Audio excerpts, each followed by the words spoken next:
नमस्कार मित्रांनो, मी शैक्य वकील.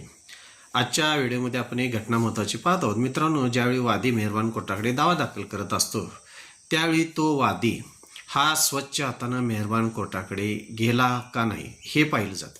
आता तुम्ही म्हणारा स्वच्छ हातानं ह्याचा हा प्रकार काय आहे?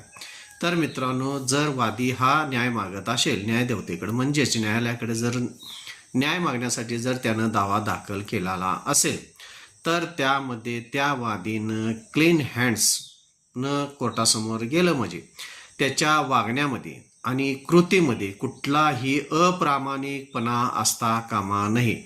त्यालाच मेहरबान कोर्टामध्ये क्लीन हँड्स दावा दाखल केलेला असला पाहिजे. म्हणजेच अप्रामाणिकपणा वागण्यातली आणि कृतीतली जे काही कृती तो करतो किंवा जे काही वागणं त्याचं मेहरबान कोर्टामध्ये दावा दाखल करताना असतं ते स्वच्छ हातानं अप्रामाणिकपणाचं नसावं.